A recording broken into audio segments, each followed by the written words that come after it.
Subscribe to our YouTube channel and press the bell icon to get the latest updates. The World Health Organization said this week that the novel coronavirus might not go away at all and we would just have to learn to live with it.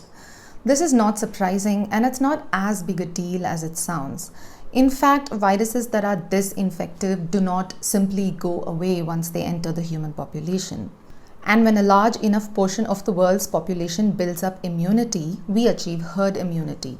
So then the virus would have fewer people to infect, so cases would be localized and the disease won't become an epidemic again.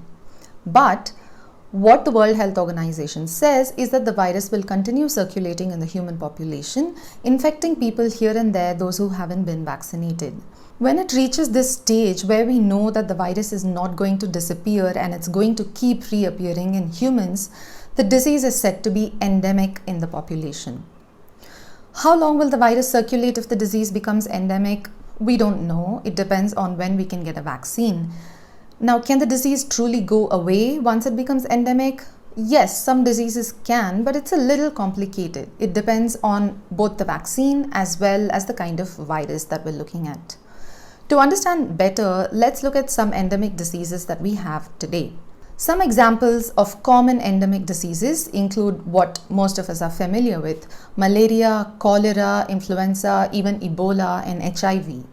These were all outbreaks at some point, but now they occur around the year or seasonally in the human population quite regularly. And when they do occur, we don't have to shut everything down around us to shut the disease out. There are even 4 endemic coronaviruses in the human population, and these are the ones that cause common colds. We can contract common cold at any given point of time, and we can also infect others in our vicinity.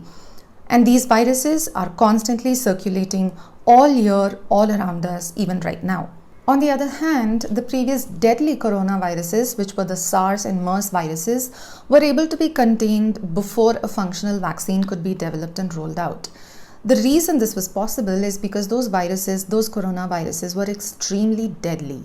Deadly viruses can't survive easily because by nature their deadliness makes them less infectious. When a person infected with such a virus falls sick, they do so quite rapidly and they're forced to stay at home, thus avoiding unfettered physical contact with others. They're also likely to die taking the virus with them, so these viruses are not really very successful in the human population. For a virus to be successful, it has to infect a person just enough that an average person falls sick to just a mild enough degree that we don't stop everything else in our lives to fight the virus. A very good example are the viruses that cause common cold.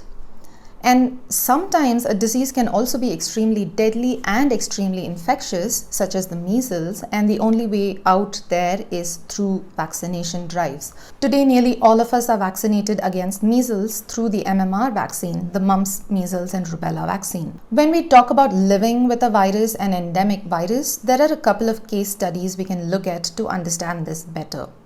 An example of an endemic virus with no vaccination is HIV. When the disease first came into the human population 100 years ago, in the 1920s in what is today the Democratic Republic of Congo, it came from chimpanzees. It was also a zoonotic disease. Up until the 80s, HIV cases were very sporadic, but in the 80s, it became a pandemic.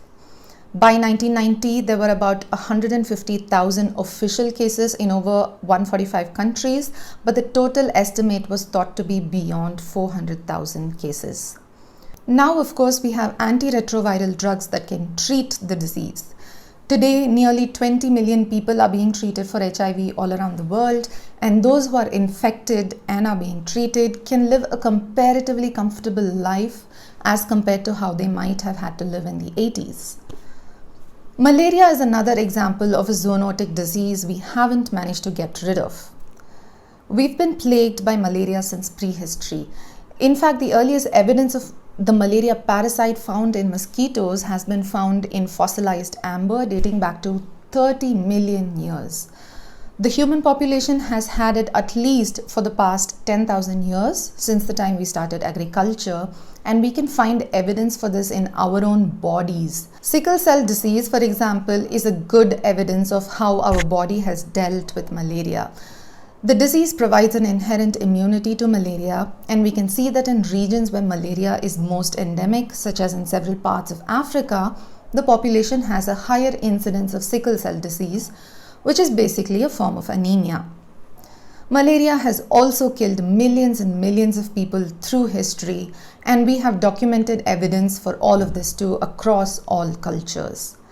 Today, we've learned to live with malaria to a reasonable extent, although it's still quite deadly in several places. Unfortunately, we still don't have a functional vaccine for malaria. There is one that has been developed and has been used in this decade, but it is not as effective as vaccines ideally should be. For diseases where a vaccine is available, the situation completely changes. Smallpox is an ideal example. Smallpox has existed in the human population since, we think, at least the 3rd century BCE. Egyptologists have found 3 mummies that show a rash which resembles a smallpox infection. China was the first country to have documented evidence of smallpox in its population, and this written evidence appeared in the country at about 4th century CE or 4 AD. The Chinese did experiment with inoculation, where they picked up material from infected people's vesicles or pustules, the small bumps of pus that form on the skin, and then administered that material to others to build immunity, essentially like vaccination. Inoculation, in fact, today is replaced by vaccination. The very first vaccine that we've ever had was also for smallpox, and it came into being in 1796. It was introduced by Edward Jenner. We've studied this in school. Jenner saw that women who milked cows and got infected with cowpox did not get infected with smallpox, which was a rapid killer. So he experimented with inoculation, where he famously took the material from a vesicle of human mother and transferred it to her son, and then later introduced him to the smallpox virus, and he did not get infected. Vaccines eventually became widely accepted by the 1800s, and then later in the 1960s, the WHO started a global eradication program for smallpox.